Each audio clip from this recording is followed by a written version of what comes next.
guys, welcome to Everything Blockchain. This video is part 2 in our series on decentralized identity. If you're new here, I suggest you watch part 1 and come back. Also, now would be a good time to tell you to show us some love by hitting the subscribe button. Quick disclaimer, I'm going to try and describe both verifiable credentials and decentralized identifiers in the most non-technical way possible. So let's get right to it. Let's begin with DIDs or decentralized identifiers. DID or decentralized identifier is digital information about you.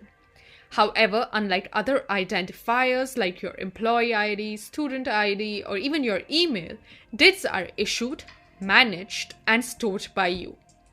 You are the owner and controller of it, and you can use it to prove facts about yourself to others. Also, DIDs are recorded on the blockchain, making them immutable.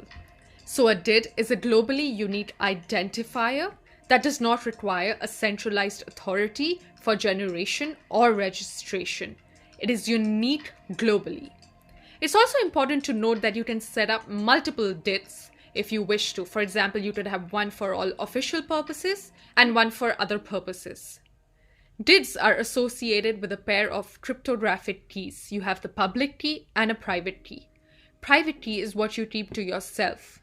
The DID and the public key is what is published on the blockchain. And together, the DID and the public key form the DID document. So think of a DID as your username and the private key is akin to your password. Let's move on to VCs or verifiable credentials. DIDs are what are used to obtain VCs.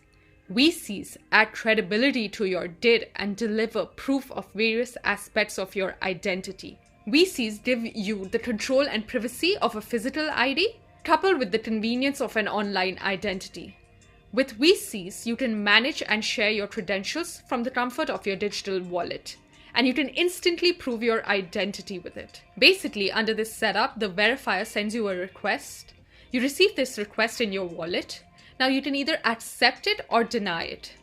It essentially gives you full control over your credentials and you can grant or revoke access as per your requirement. Verifiable credentials are a standard format for the digital representation of credentials that are cryptographically secure, verifiable through machines, and they guarantee privacy by enabling minimum disclosure.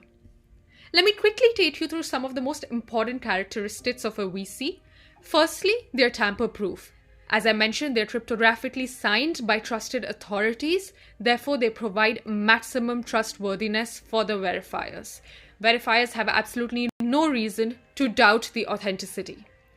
Secondly, they're privacy-preserving. Take, for example, your national ID. It can be shared partially to enable minimum disclosure. Remember the example of you going to the liquor store and only disclosing your age? Lastly, VCs are portable. Their use is not limited within the issuer's ecosystem. Rather, VCs can be used to prove your identity across multiple platforms and protocols. So decentralized identity possesses the ability to transform the way individuals, entities, organizations interact with each other today. All of it with the added guarantee of security and transparency. So that's it for today, guys. In our next video, we will cover the difference between NFTs and VCs. Till then, take care.